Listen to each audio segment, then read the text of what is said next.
Welcome to Rates and Barrels, presented by Topps. Check out Topps Project 70, celebrating 70 years of Topps baseball cards. Derek and Reipert, Saris here with you on this Wednesday, just 2 days before we both eat a whole lot of crow about the St. Louis Cardinals and Britt's prediction from a couple of weeks ago. So we've talked about how to cook a hat on this show. I think we're going to work on how we're going to prepare that crow.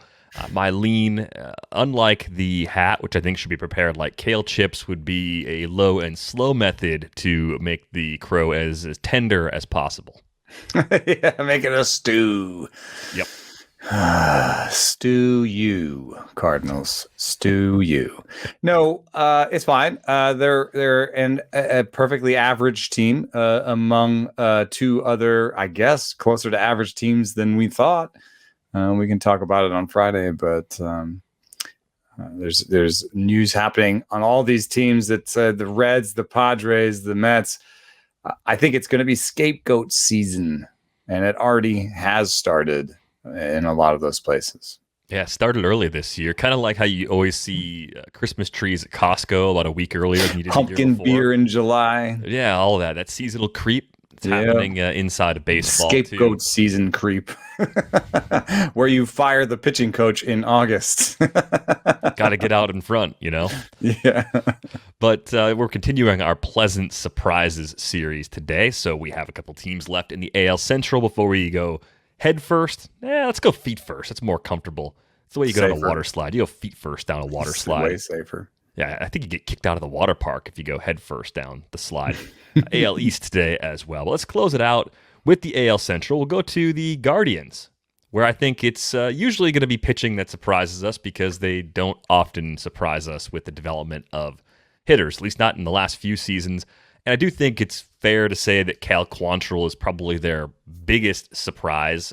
He's their Civale of this season, maybe, if you want to kind of put him in that bucket. It's not as though he was bad in the shortened season. His ratios were actually very good, 2.25 ERA, 122 WHIP, but to see him do it over 140 plus innings this year gives you a lot of reasons to be excited. I know you've liked Quantrill for a long time, and I think some people are saying, oh, wait a minute, Tristan McKenzie's second half's been really good. It's something I talked about with Nick Pollack on the Athletic Fantasy Baseball show last week, and it has been. I think the difference is people had expectations for McKenzie coming into the season that he could do some things at least close to what he's been doing in the second half, whereas Quantrill was more of an afterthought, more of the, hey, you can get this guy outside the top 400 overall, and maybe he's even more of like an early season waiver pickup if things break his way. So to see him having that success is definitely a surprise, at least relative to draft season expectations. Yeah, I've traded shares away of Quantrill because I had so many, and there is still for me a question of how sustainable this is and what it'll look like next year. And that's mostly because none of his pitches wow you. And so he's kind of in that, Hyun-Jin Ryu sort of place in the pitching spectrum where it's good command of a lot of pitches. And I struggle with those because it's a wide gap between Hyun-Jin Ryu and like Tanner Roark, right? But and Kyle Gibson. Look at even the career of Kyle Gibson, how he's had great seasons and he's had terrible seasons, and then put that in the context of the fact that stuff is stickier year to year than location and command. And I think it sort of all comes together where it's rare to have Ryu's every year command. You know what I mean? There are a lot of other pitchers that have lots of pitches like Cal Quantrill and then lose the command every other year. And I think, Kyle Gibson is actually a pretty good map here, even though Kyle Gibson's more of a four-seam slider guy. Quantrill's more of a sinker, now cutter. This is part of the big breakout is he's changed the slider into a cutter, and he's rediscovered his old pre-Tommy John changeup.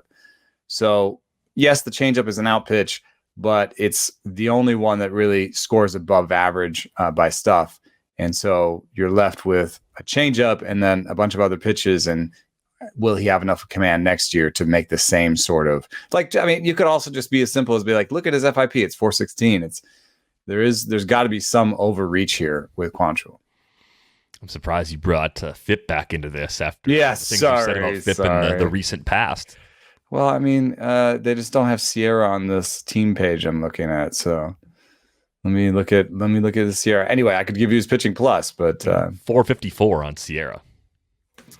And Quantrill's pitching plus is 97.8. So that even says below average. But I do think that it's been a little bit better since he's in the second half. The changeup has gotten better. I asked him what happened in July, and he said, "I got good." I mean, it's always good to have more pitches like this, and it's like he could take a step forward with the cutter next year, with the second year of using it, and fewer sinkers even. Or maybe he can bring back the four seam a little bit as a swing and miss pitch now that everyone's looking for the sinker and the cutter. So there's an opportunity for him to be like a mid threes guy. But to some extent, I'm kind of more excited by, the hitter transitions that we've seen. Franmil Reyes really changed his reach rate. I think he was the second best change in reach rate from the first half to the second half in baseball. And to do something like that suggests that he can add like a 10 to 12% walk rate along with his prodigious strikeout rate, but also his prodigious power.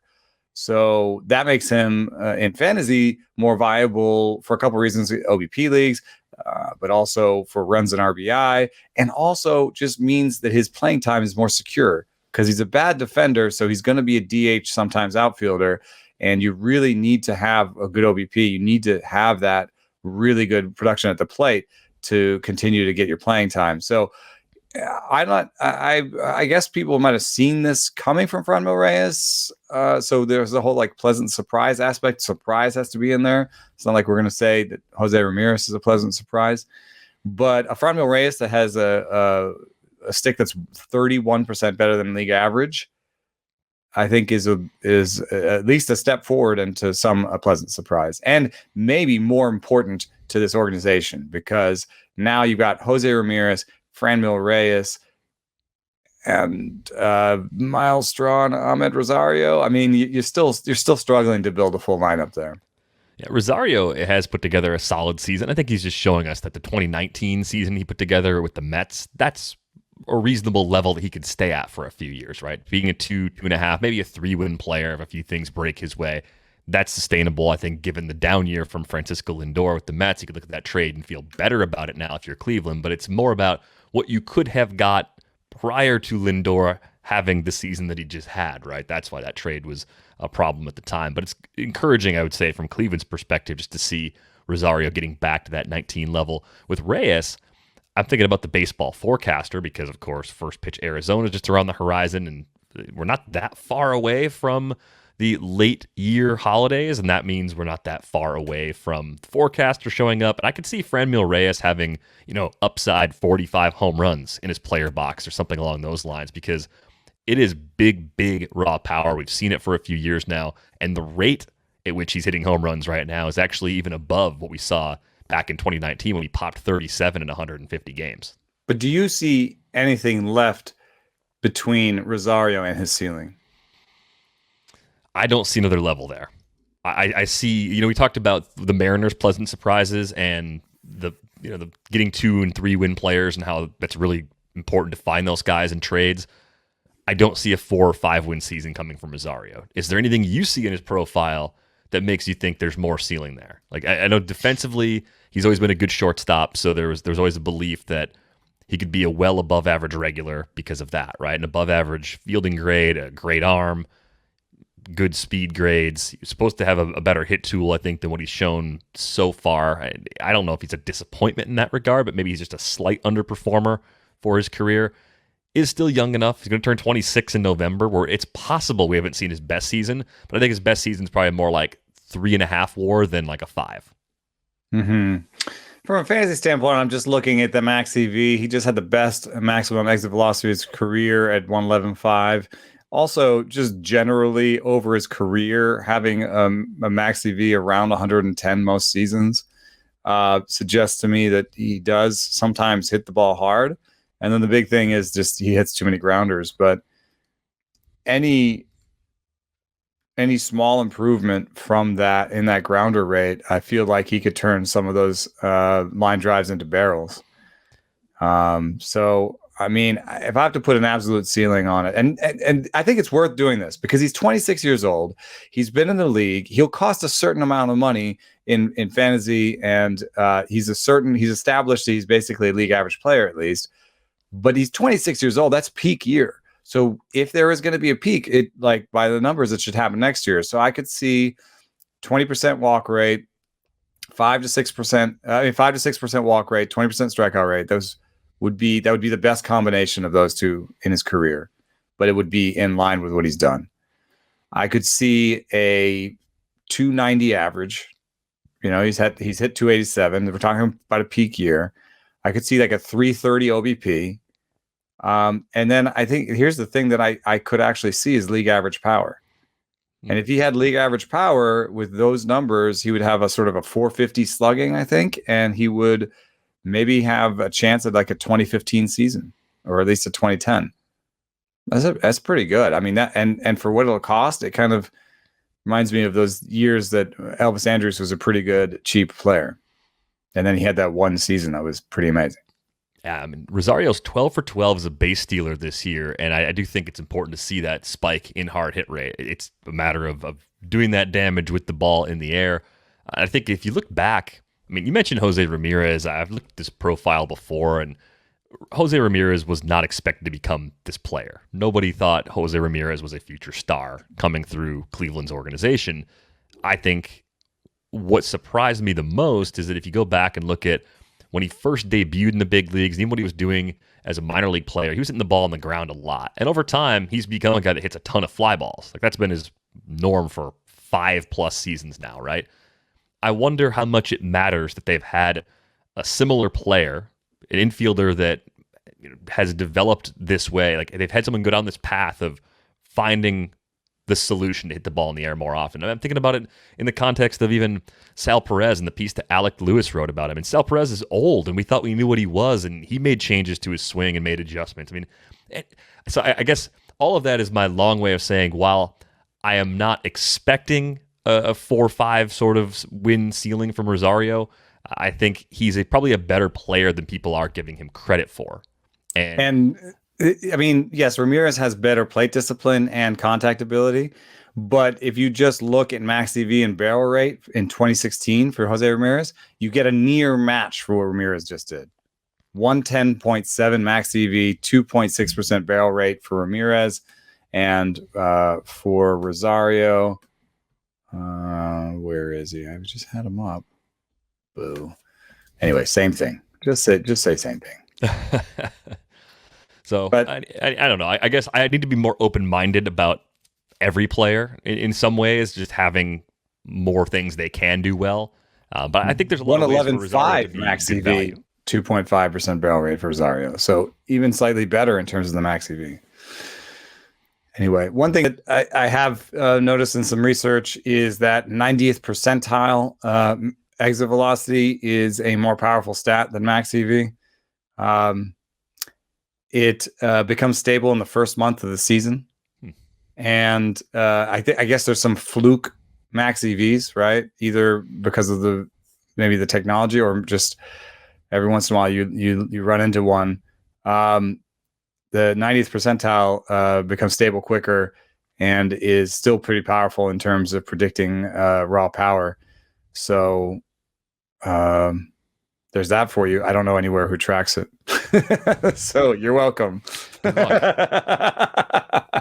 Also, super, super uneasy to do on your own. All right. So my long-winded summary of Rosario, I don't think he gets to 5-win levels or anything like that. But I think relative to what he's going to cost in 2022, there's a good chance he's undervalued again. You do probably want to have him on your team because playing time is extremely secure. Lineup position is going to be good, and he can do just about everything we need in a typical 5x5 league. And one of the things that we're doing here is sort of anointing some pleasant surprises for this year, which I agree is probably Cal Quantrill with an asterisk in front of a race, and then thinking about who it could be next year. And for me, that's despite Amed Rosario being a very mild surprise this year. I think a potential pleasant surprise could be him next year. Yeah, bit of a sidebar there, but I think a fun one and a good, useful exercise to begin thinking about looking ahead to next season. Let's go to the White Sox, where I think you have to give, if we're giving out those little trophies we talked about in the last episode, if you're giving out a trophy, Carlos Rodón has to win that award. He was non-tendered last winter. No one had expectations for him coming to the season. I think the problem, yes, is exactly that. It's what happens next with him because of the wear and tear on his arm, the injuries he's dealt with in his career, the fact that it's another arm injury slowing him down the stretch. I just don't have a lot of optimism about how good his 2022 can be, even though I trust it from a skills standpoint. I just don't trust it at all from a health perspective, and I wish I had more answers here. Yeah, if I took the name off of the stuff and location numbers, or just the off of the arsenal, I would be pretty excited about it. 110 stuff plus for everything, but it's just obviously a four-seam fastball with good ride, a slider coming off of that. The four-seam fastball also he has the ability, kind of Justin Verlander-esque, to start at a certain velocity and then start going into the tank to get more as the game goes on. And you'll often see him start the game at 94-ish and end with a few fastballs at 98. And that gives him, I've been asked him about this, it kind of gives him a variance on the four seam. It kind of almost gives him another pitch, which is the four seam and then the four seam. You know what I mean? Like then the strikeout one, the 98. And then the changeup has matured into basically an average pitch, more command of it now that he's kind of harnessed his delivery. He uses the core velocity belt a lot. He's been a big proponent of that, and he's brought it to other pitchers on that staff. But the thing about the belt is it's kind of this weird sort of resistance belt that the pitching coach holds onto while you pitch. Is that if there's something off in your delivery with someone pulling at you, you're going to notice right away. Like it creates stability going towards the plate in a way by sort of letting you know where you're off and where you need to focus and what muscles are, lacking in strength, or, where your movement is not going straight to the home plate because the guy's pulling on you. But in any case, he's really streamlined his delivery. All that stuff I love, but I don't love hearing about shoulder issues late in the season. I don't love missing so much time as he has. I don't love the injury history, and so I think projecting his innings next year is going to be real tough. Yeah, I'm just trying to come up with a reasonable range where people are going to be comfortable drafting him. I mean, if you think back to somebody we were really worried about from a health perspective that I think most people tend to like from a skills perspective, the first name that pops into my head from this season is Dinelson Lamet. And the injury news on him, I think, was probably more ominous. Think it's that bad? I think it was more ominous at the end of draft season. So if you were drafting in January or February, you felt okay about Lamet, but by the end of March, he was going. There was no good news. He was going around pick 128. I think Lance McCullers is a guy that's been hurt a lot, that people like, that every year for most of his career, it's been a question. But his spring news was better, right? Right. He was at 108 overall. So somewhere in the 100 to 125 range might be what it takes overall pick-wise to get him. Throw Shane Baz in there. Whoa, wait, what? Where do I think Baz? Well, I mean, it's the question is innings in the end. I know it's for a different reason, but the question is innings. That's what always happens. You get the veteran with major injury risk versus the young guy who's going to be handled with kid gloves. And it's like, which path do you want to take? Rodón might only get to 130 innings this year. 140 maybe. Yeah. What would you give on Baz for innings next year? Thinking for a moment here. He's got... How many does he have this year? Show me the minor stats. He's made one start. Okay. For this year, he's sitting at 78 2/3 between AA and AAA. I think they might let him get to 100. 5 more. He's going to pitch into the postseason. Yeah, I mean, So are we I saying think you might. 140, 150 for next year? I think you might say, yeah, 130, 140 for all those guys. Isn't it weird that even though the Verducci effect was debunked, that we still kind of use those numbers in our heads for increasing workload? Well, like I said, Alex Anthopoulos once said, we have no idea why we do the increases the way we do. We just do them because that's the way it's been done. Right. That doesn't seem quite right. It seems like there should be some attempt to, utilize science. I bet you he has a different opinion about that now. That was a while back, that quote. I bet you they're tracking these things. But I mean, just look, the one of the preeminent public research of injury risk was with the Rays, and there was this idea for a while that they were good at defending from injury. And I mean, I don't think they the are. case now. No. At a glance, I would not hypothesize that they're good at that. I mean, I think that maybe the last couple of years has been a little bit different. This is also an interesting thing about the Rays. Like, they have a ton of injured relievers, right? And if you think about it, part of the reason why people give them relievers so often that end up being really good, and why they have so many good relievers, is because they give them oft injured relievers. Pete Fairbanks couldn't stay healthy in Texas. So yeah, of course we'll give them to you for Solak, right? And Feyereisen couldn't stay healthy. Rasmussen, I think, has already had 2 TJs before they traded him. So they're like, yeah, you guys, you can have our oft injured pitchers. Give us Willy Adames. And it seems like they may have lost the Willy Adames trade. They've lost trades in the past. But here's the thing, IL is unlimited. Yeah, I mean, if you think you can rehab the players, bring them back, and they're going to be effective again, then you're fine. Once they come back, you've got that pitcher back more often than not. Even if your success rate's not 100%, if it's 65%, you're right. Those are players you can just keep holding and holding and holding. Fairbanks is like 80% of what he was. Nick Anderson is like 50% of what he was. I think I wouldn't be surprised if Nick Anderson doesn't make the postseason roster, honestly. But anyway, that was a sidetrack. Where were we? Oh, the White Sox and Rodón. Yes, I think it'll be really hard to figure out where to draft Rodón versus the Bazes of the world. Manoah, I think, has shown us enough bulk, and McClanahan have showed us enough bulk that they are going to push into top 20 area. Yeah, I think that's possible for both. SP. If they're not in that group, they're not far from it. So, and then Rodón, Baz, I think I see them as sort of like 30 to 40 in there. Am I wrong? People are gonna have really different ideas about where to draft Rodón next year, I think. The board is going to be fun, but also a mess because there's a lot of chaos still from 2020.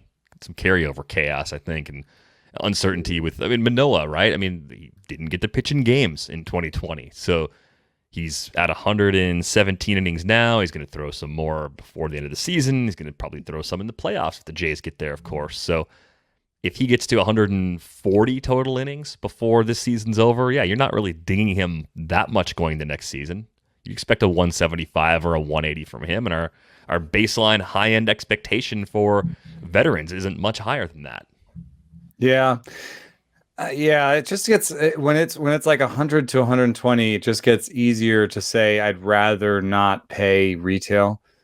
And so I bet you of the Rays, 3 Baz, Patino, and McClanahan, I may pay some retail for McClanahan because I think the innings might be there. I bet you I don't end up with Baz because I'm not as sure about the innings. And then I bet you I have a lot of Patino shares because the ERA will be too high for some, but I see the underlying skills as being amazing. And, him having as many innings as the other 3 possibly won't be as big a deal if you're paying top 50 or top 75 prices for Luis Patino, Yeah, McClanahan versus Manoah feels like a cage match at first pitch Arizona waiting to happen, doesn't it? Oh yeah. And I think I favor McClanahan, but I think it's worth a deeper dive than just sort of off the cuff. Absolutely. The other name I think that's interesting for the White Sox, kind of turning the page on them, Dylan Cease. I mean, I think there were reasons to like Dylan Cease, but I didn't expect Dylan Cease to improve his walk rate quite this much. He's got the swinging strike rate up at 14.6%. The projections from the bat are actually better than what he's done so far, so there could still be one more small step forward for him. But I would say, even if you're a little disappointed by how the second half of 2021 has played out for him, you're overall pretty happy if you drafted Dylan Cease this season. And my nomination for pleasant surprise next year is pretty obvious. Jake Berger, baby, come on down. He's already hit a ball 115. Yes, we're all into the burgers here. Let's get to the AL East. This whole series was inspired by Cedric Mullins, if I'm honest. Because, like, think about it. I mean, like a guy we can all be inspired by Cedric Mullins. We didn't talk much about him back during draft season, if we even mentioned him at all. It was kind of Justin Mason did, though. Yeah. In the group chat, he's a little insufferable about Cedric Mullins.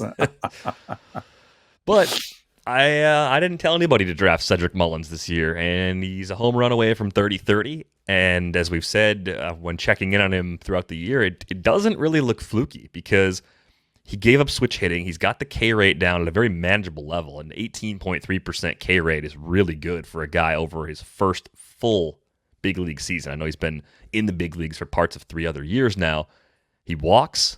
He's an efficient base stealer, so you don't expect the green lights to go away.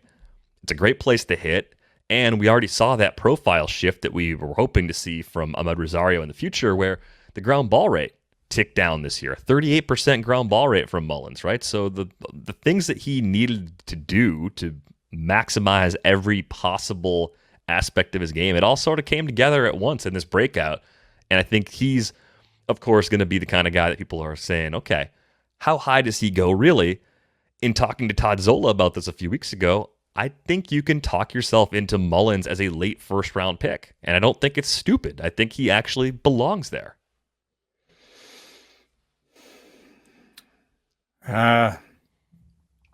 Just something about coming off a career year, older, he's coming off his peak year, like just in terms of age. Something will make me nervous. But the nice thing about it is you'll have a high floor, even if he doesn't hit for as much power next year. And that's a little bit where the projections disagree about, does he have closer to average power, or, will the park inflate it a little bit more than that? He's going to have the speed. So sort of a back of the envelope projection right now, even if I'm being pessimistic, is for a 260 season with 22 homers and 25 steals. Okay, so 22-25 lower average, still probably a good number of runs, maybe not a lot of RBIs because of where he's at in the lineup. But if you draft him top 15 overall and you get that result, do you fail to win your league because of it? I don't think that's the case. Not at all. And in fact, with stolen bases, that's such a such a priority. I feel like he would be an asset for your team even at that. It's a little bit like a better outcome for Randy Arozarena's second year, Yeah, and I just think because Mullins was able to do it over a full season, whereas Arozarena came up late last season and then did it in the playoffs, there's more belief in this being real. And understandably so. And I love the swinging strike rate, the same as it was in the minor leagues, very nice and small. I love the strikeout rate. That's, if anything's wrong in that line that I said, it's probably the batting average, because if you're going to strike out 18% of the time and have a modicum of power, then 260 is a little bit low. Yeah. I think if he falls short batting average wise, it's because the K rate somehow ticked back up. Yeah, someone found holes in the approach or something if he didn't do well in that category. And the home runs, if you look at the spray chart, it's all pull side some to center, but all pull side sort of power. I don't know if you want to ding him for that. I guess that could be part of where you say, 30 might not be something he does twice. But if he hits fewer homers, if some of those home runs are doubles, some of them are singles, some of them are flyouts, whatever, he might steal more bases. Like you could get a few extra steals if they turn into double singles. Yeah, it's true. And then as for like being nervous about it being all in one location, I don't know. Marcus Semien is like that this year. Brian Dozier was like that for a while. I could see it, the magic running out, I guess, at some point. In terms of that's if they're all in one place, that's sort of a very specific ball that you're hitting, right? You're turning on the inside pitch and hitting it down the line. Bregman, for example, had a very highly concentrated area of homers, right? He had a lot of his homers to the Crawford boxes. I always want to call it the crawfish boxes. Yeah, because they're delicious. But he's had a little bit of a downturn, which might be injury, or maybe it's just that it's hard to repeat that thing over and over again because maybe the pitchers just won't give you the ball that produces that outcome, right? Because they're like, wow, every time we give him an inside fastball, he turns on it and hits it in the Crawford boxes. Let's stop giving him those inside fastballs. So maybe that's true for Semien. Semien just told me at the All-Star game that he's on top of the four seam, and that's why he can hit those for homers. Maybe people will start throwing him more sinkers. Maybe that's why he's pulling all these homers. But I don't think it's enough for me to be like, oh, all of his homers to this one place, so I don't believe in his power, Yeah. No, I think it's a skill that he owns that even if it's not 30 home run pop, it's good, like a average-ish home run power kind of as a floor. And I think the player you describe statistically, it's almost like what Trevor Story did this year. Story was lower on batting average at 247, a little lighter on speed, a little heavier on power, 23 homers, 19 steals, 247 average. Like if you drafted Story in the first round, it hurt because you didn't get complete first round value, but it didn't sink you to the point where you couldn't win. Like, not even close. So I think that sort of disappointment in the range of outcomes, but not expecting it. I think maybe the more realistic, if people pump the brakes a bit. I mean, look where Kyle Tucker was going. He was just outside the top 30. Luis Robert was in the same range in terms of ADP. To me, that'd be kind of like the late part of where Mullins would go. But I think it's more likely the 1-2 turn where we see him going, at least by the time we get to the end of March. If you're looking for next year's pleasant surprise, this is actually could be a nominee for this year because Austin Hayes does have a 250 average, 21 homers, and 4 stolen bases this year. But I do think there are a couple signs that he could be a little bit better next year because one, I think he'll get the full year. I know his defensive numbers are negative this year on Fangraphs, but by outs above average, he's an average outfielder. So I think that could toggle. We've talked about how he's been a center fielder in the past. I know that his walk rate is poor right now, but he's flashed better in the past. And I looked at his O swing, his reach rate on Fangraphs, that you can make a little chart of it over the season. And a lot of his problems reaching at pitches outside the zone started early when he came into the league this year, got an opportunity and pressed, I think, right away at the beginning. And what you see is that came down, his reach rate came down, and his offense went up in the second half. Obviously the weather has something to do with that, the park and all that, but the park should be the same next year. I would say his walk rate will be better. His defense will be better. He'll be in the lineup every day.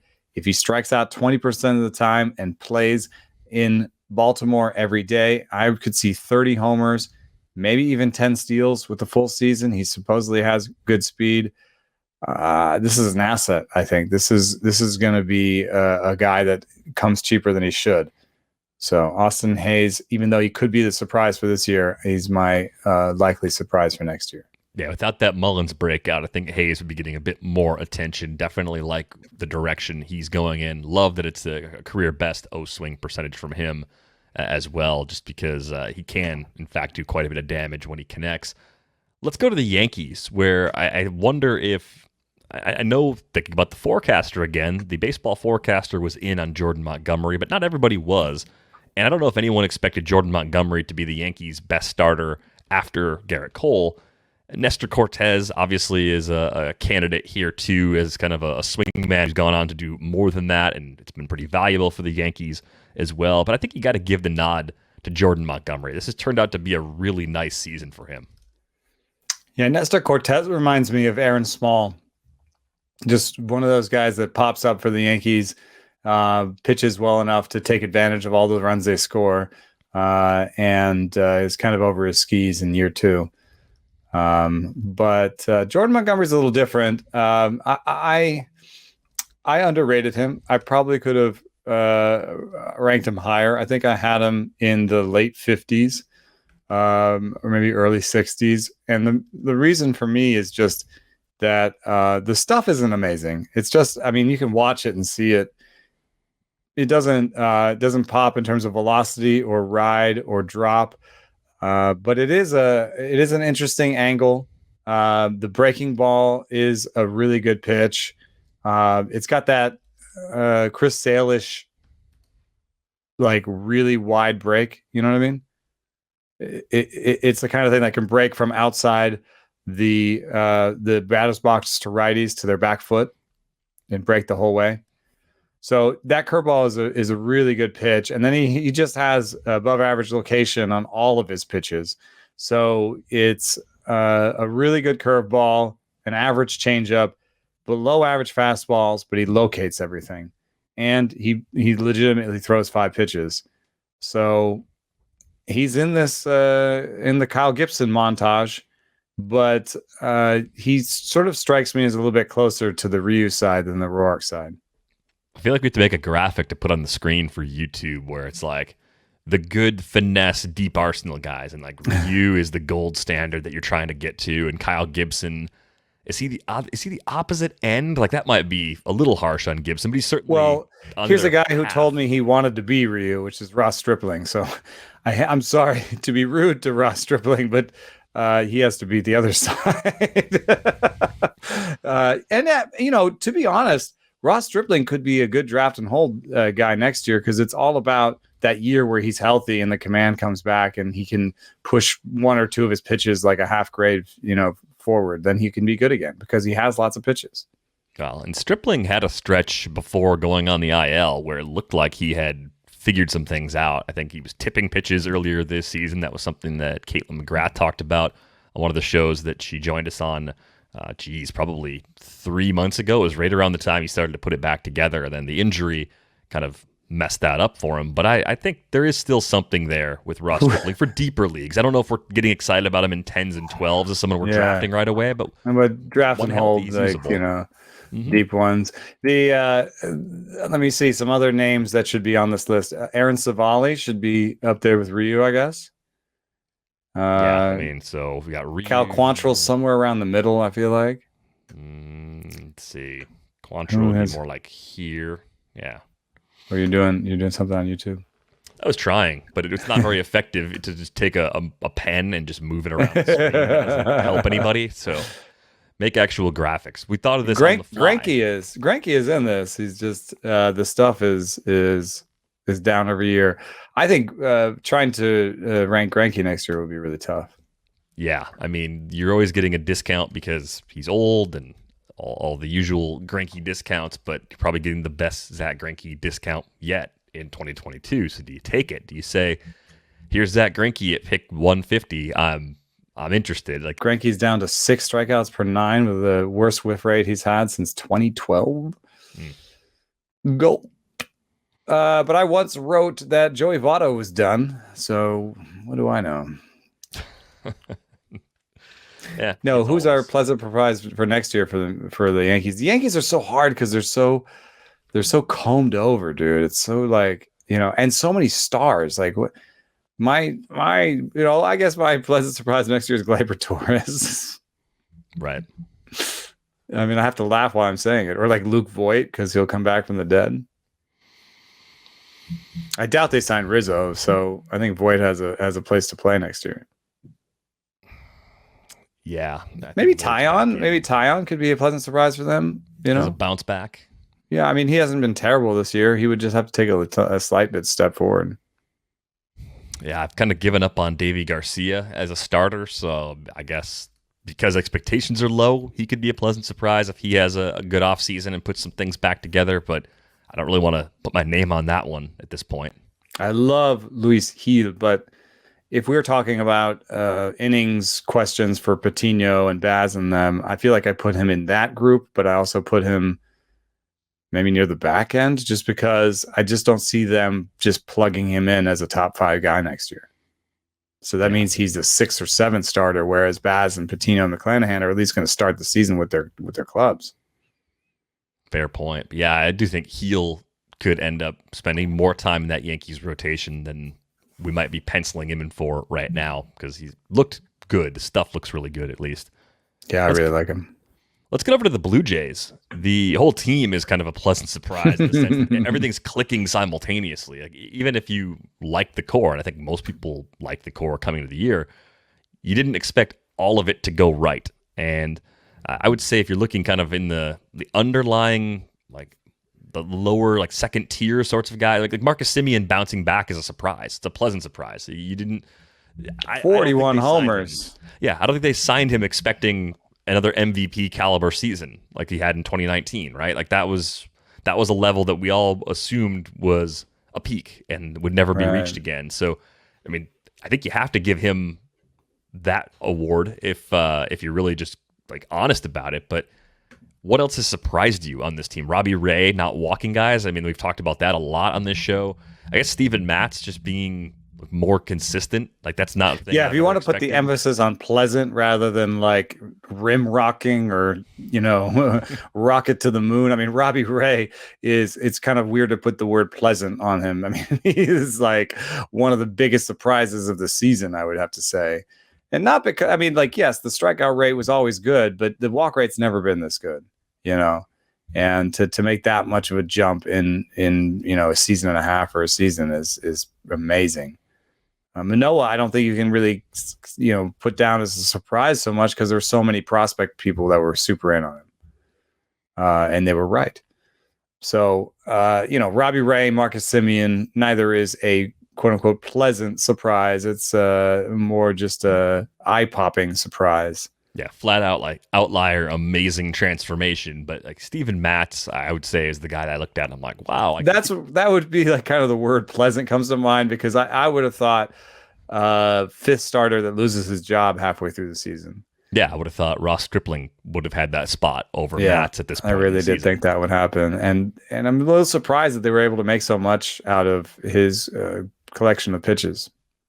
Absolutely. So a team that's a surprise, but fewer like individual, like smaller ones is really just the big ones that come out and kind of say, hey, check this out. Like I'm a totally different player now. I mean, Vlad Jr. becoming a Triple Crown candidate, not out of the realm of possibility when we thought about him as a prospect. And I think it was fairly common to say, hey, this guy's going to have a big third year. We saw it from Rafael Devers. It takes a little time to click. It's going to click for Vlad. Well, it's clicked in every possible way. The Red Sox, another one that's kind of interesting because... Wait, who's our present surprise for next year? The future one for the Jays. We should get to that real quick, too.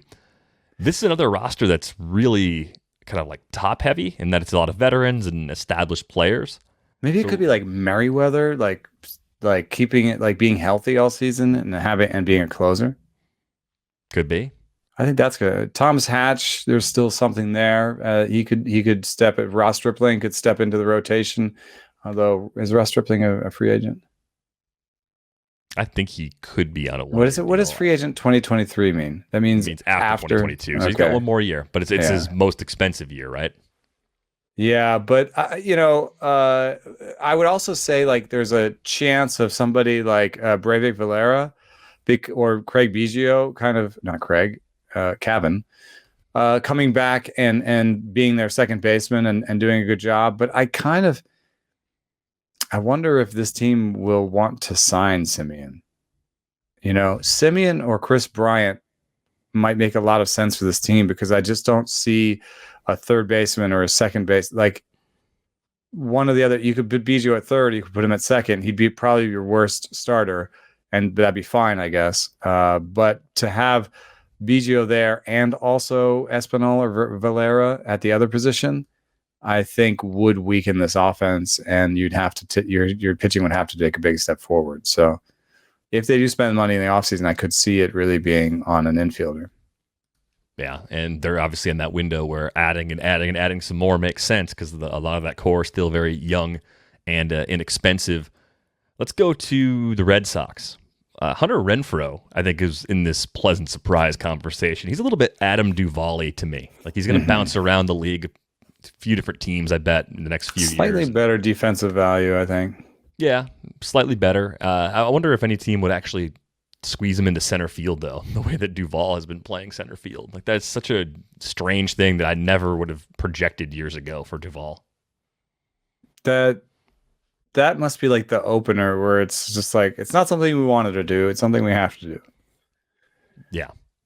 He spent 6 years. I have to admit, I was surprised to hear that. I think I did see something about him playing center, and I think I just didn't believe it.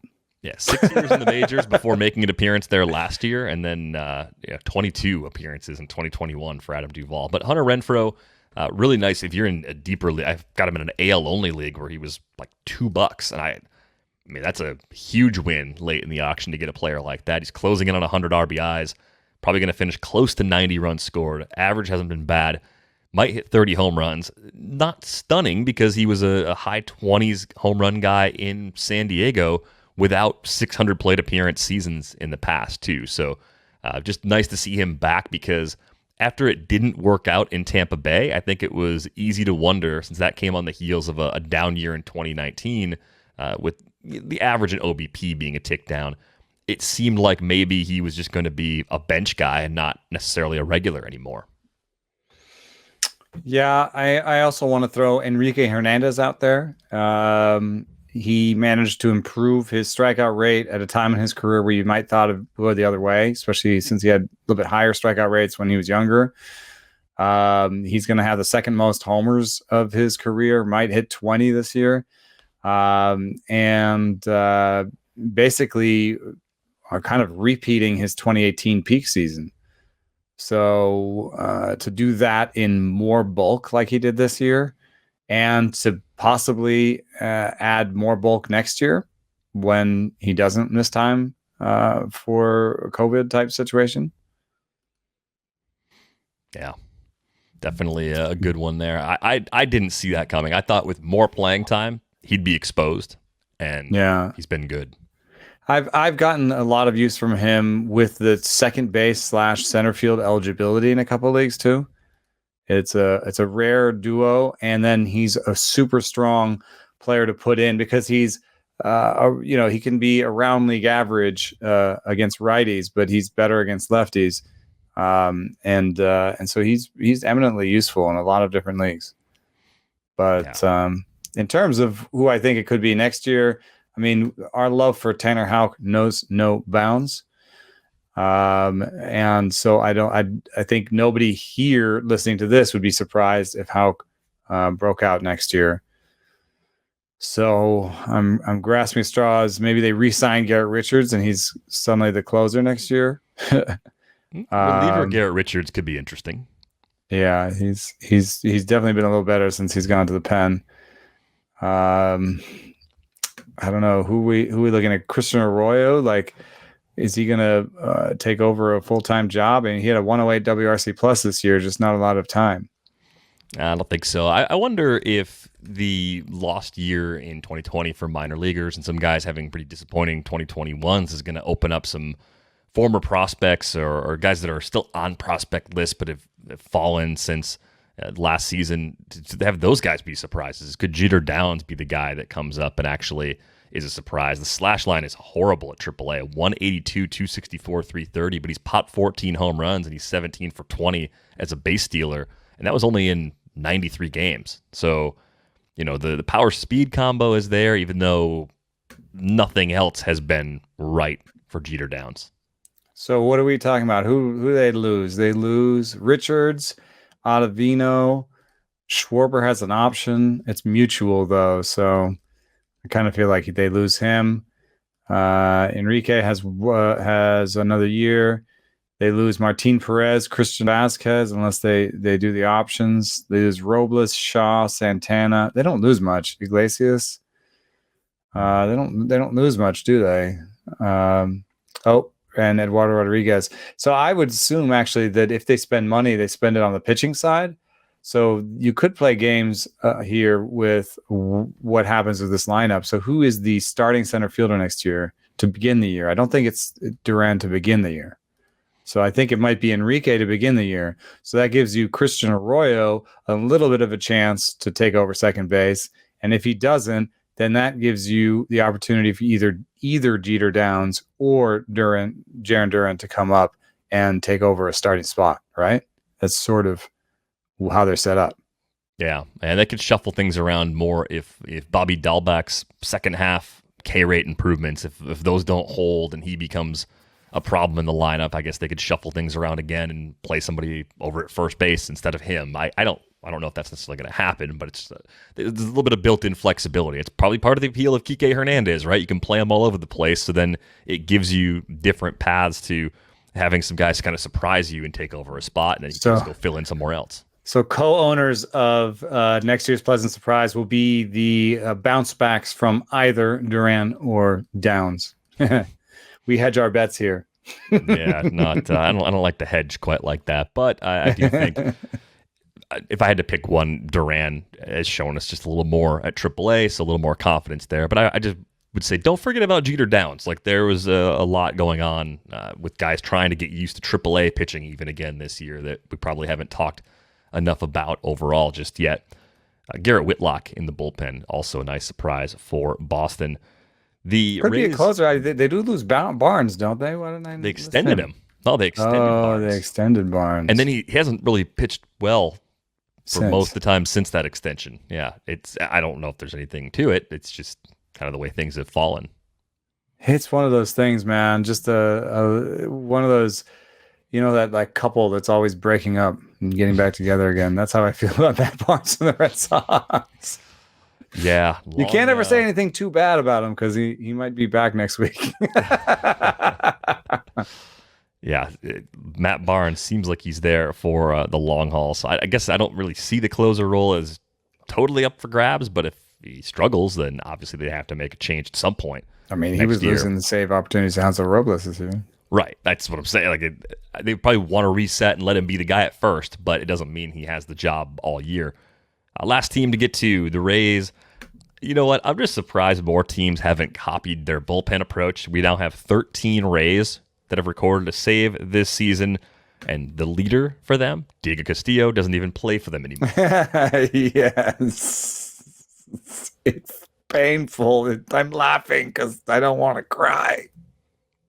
Why don't more teams just say, we don't have a closer? Because they care about our fantasy teams. Yeah, they love our fantasy teams, don't they?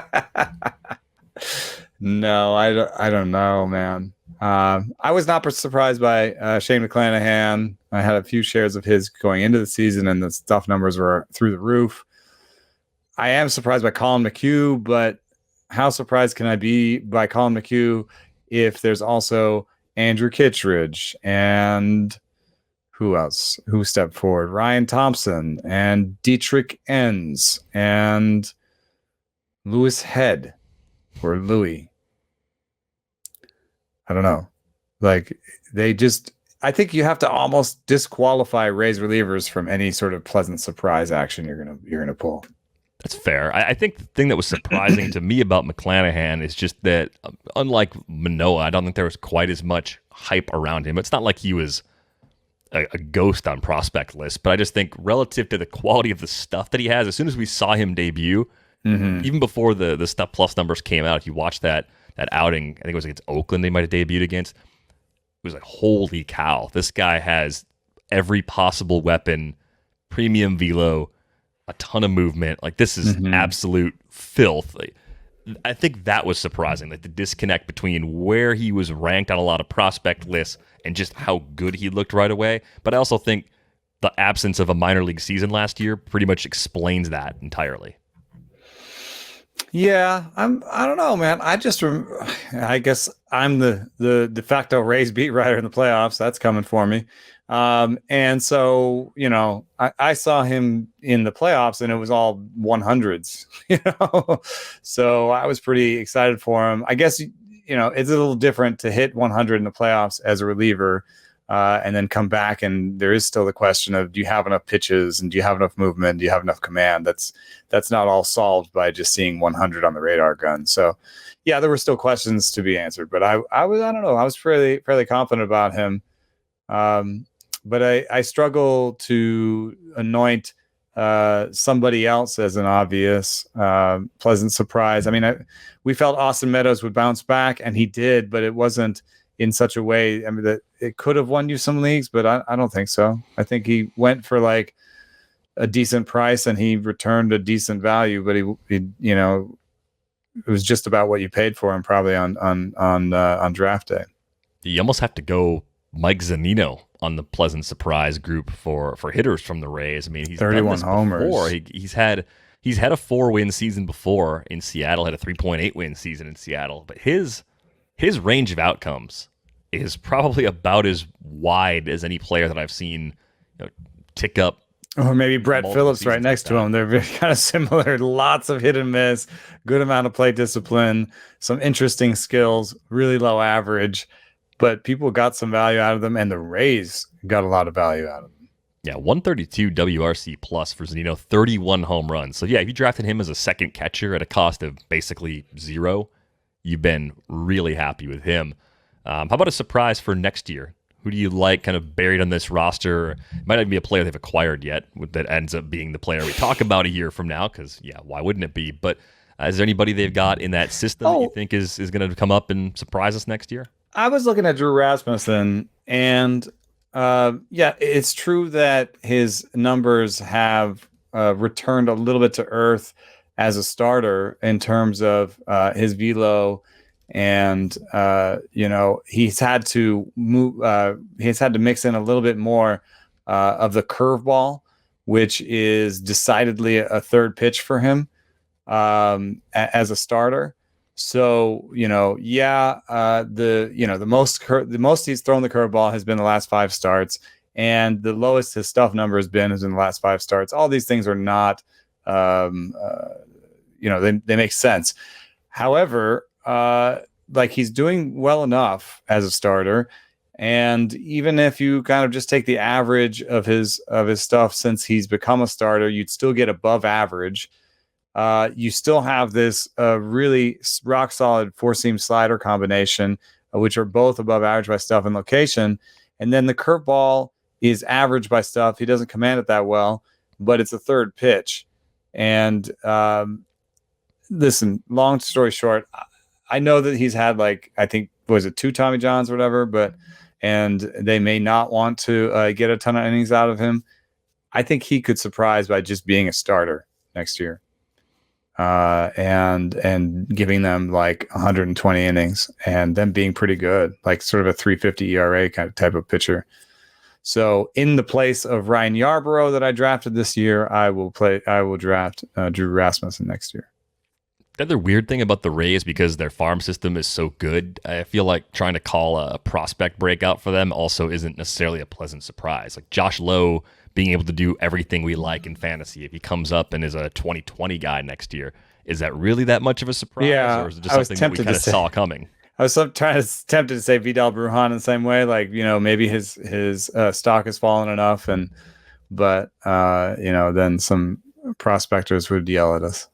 Yeah, I mean, those are good players that we've expected to be good players for a long time. So finding the next one there is a little tricky. Like we'll know sometime in December or January when the Rays make what looks like a pretty mild sort of trade. We're like, wait a minute, this guy has some funk, or this guy is going to get a chance to do something he hasn't done before. And lo and behold, we'll see it play out just a few months later. How about a ceiling for Wander Franco next year? Breakout year. What is a breakout year? What if you did like a Vlad Guerrero type, my goodness, second level? I mean, he's already at 27% better than league average with a stick. So I think it would all come from power, right? Yeah. Are we saying 30 home runs? Is that an actual ceiling that you're willing to consider for next year? I mean, he's at 7 and 270. So what's that? That's like maybe 18 and 620 or something. Mm-hmm. So if we're saying if he just kind of did what he did this year, he would hit 280 with 18 homers and 10 stolen bases next year. The breakout is 300 with 30, yeah. Yeah, 330. I mean, nobody wants to bet against Wander, but I don't think I'm quite ready to throw that. He's beefier than I expected, man. Yeah. He's beefier than I expected. We'll see. You don't pay for 30, obviously. But we should close with this. What do you think his early ADP is going to be? Because that draft to do with Zola, it's starting up really soon. I'm just kind of wondering, like, when is a reasonable time to think about drafting him, and then where do we think most drafts are going to put him? Well, he didn't steal a lot of bases in his first year, right? If he'd stolen even Brett Phillips' amount, like 10, 14, I think it would go higher. But he did steal some, and he just has excellent plate approach and contact ability. I love that combination of walks and strikeouts. It's a little bit Mookie Bettsian, you know? And so I would love to take a shot at him, and like, I'm trying to push it because it's not the type of player I would have pushed a lot in the past. I would have said, oh, they're too much helium, but I think in the third, is that crazy? Fourth? Third. So, okay. Third? So you're saying pick 40 to 50. You're thinking like a 15-team league. So pick 40 to 50. Yeah. Yeah. I mean, guys that went in that range, hitters that went in that range this year, just for reference, end of March. Tim Anderson was in that range. Rafael Devers was in that range. Jose Abreu was in that range. But actually, Devers pre this year is pretty good comp. I mean, I think, and just like a young player, super exciting, has done some stuff and hasn't done it all. Yeah, I mean, Vlad Jr. was 2 picks ahead of Devers, just ahead of Anderson. So he was kind of in that cluster too. Back end of that group would have been down like Aaron Judge had an ADP of 50, Bregman, Nolan Arenado. What a great place to shop, huh? Oh. Yeah, some pretty nice bats in there. Okay, well, I do think Franco actually belongs in that group. I think he's one of those types of players that you could take there where worst case scenario, he gives you 18 homers and 8 to 10 stolen bases and a good average, and he's fine. He's your shortstop. He's a pretty good high. That's a pretty good high floor. But then there is that chance he does the Judge Devers, gives you that next level. I wonder if we could use the Luis Robert ADP from 2021 as the ceiling ADP for Wander, just because the amount of time that Wander spent in the big leagues this year, 62 games, similar to the 2020 season.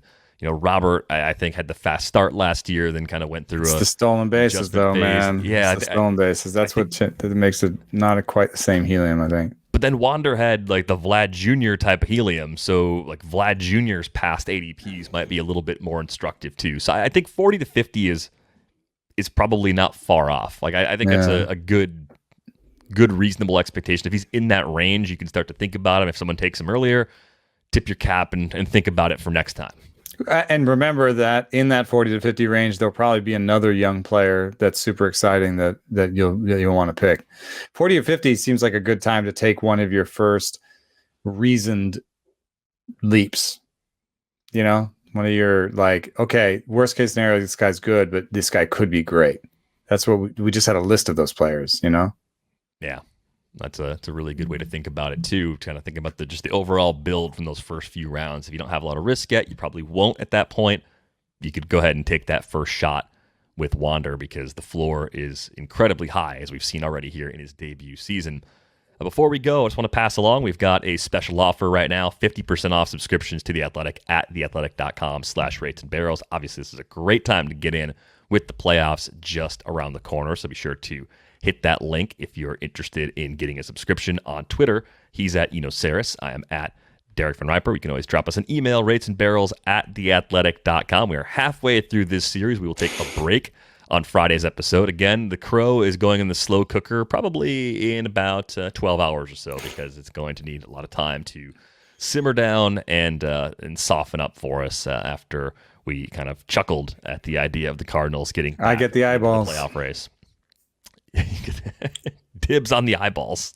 Dibs on Terrible. the eyeballs. Terrible. All right, well, that's going to wrap things up for this episode of Rates and Barrels. We are back with you on Friday. Thanks for listening.